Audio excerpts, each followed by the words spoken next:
Benoît Erard, ça fait 16 ans que je travaille chez Infologic. À l'époque, j'ai été embauché en tant que développeur et puis ensuite j'ai intégré l'agence de Toulouse il y a 15 ans. J'ai continué le développement, j'ai commencé à participer au déploiement de projets clients et j'ai plus glissé vers des fonctions de chef de projet, suivi de projet client. Au niveau du service intégration, donc j'interviens en tant que chef de projet. Et par contre, j'ai gardé un pied dans le service développement, puisque c'est moi qui suis responsable du module gestion de production. Au niveau des développements, je participe aux analyses fonctionnelles pour faire les évolutions produits. C'est moi qui chapeaute un petit peu toute la partie développement et les orientations produits sur la gestion de production.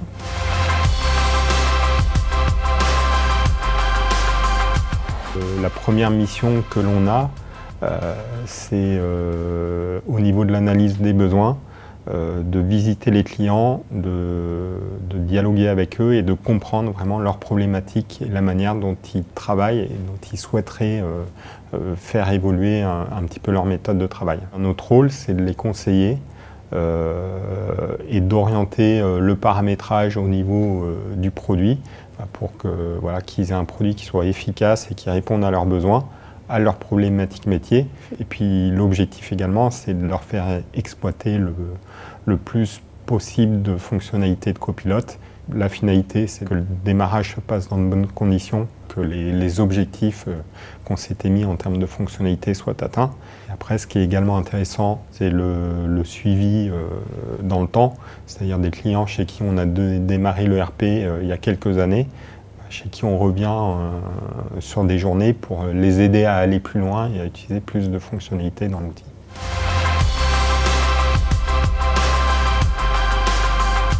Les qualités requises pour être consultant, c'est déjà d'aimer le contact, d'être curieux, de poser des questions et d'aller au bout des choses au niveau fonctionnalité, etc., de vraiment essayer de comprendre. Il faut avoir un bon contact humain parce qu'on est amené finalement à discuter et à être en contact avec plein de profils différents. Donc il y a des dossiers sur lesquels on est directement en frontal avec le PDG. On peut discuter avec des contrôleurs de gestion de grands groupes. Et puis, des fois, on fait les formations en atelier avec les opérateurs directement dans l'usine. Donc là-dessus, il y a tout cet aspect humain qui est important.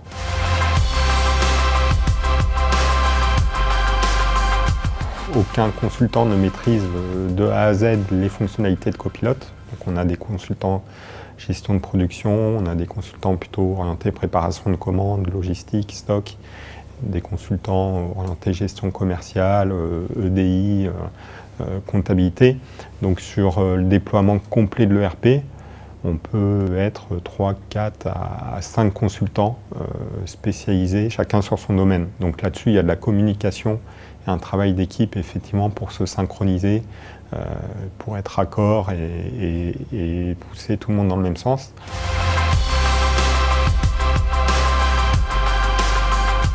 C'est un métier qui est très prenant. Avant un démarrage, j'ai tendance à dire qu'il faut être complètement immergé dans le projet. C'est-à-dire la semaine avant le démarrage, on rentre dans le projet là, petit à petit.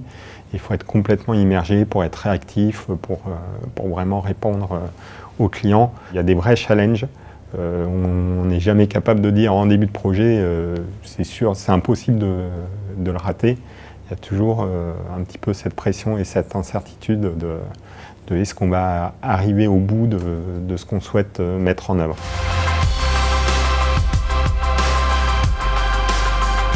Ce que j'aime dans le métier, c'est justement qu'on n'est jamais confronté aux mêmes problèmes. Dans une semaine, je peux visiter 3, 4 sites industriels différents. Je vois plein de process différents, plein de personnes différentes. C'est-à-dire ça fait 16 ans que je suis chez Infologic et j'ai aucune impression de routine. On ne fait jamais la même chose, c'est pas rébarbatif, on n'est vraiment pas dans la routine. Donc ça, c'est vraiment l'aspect moi qui m'intéresse au niveau intégration.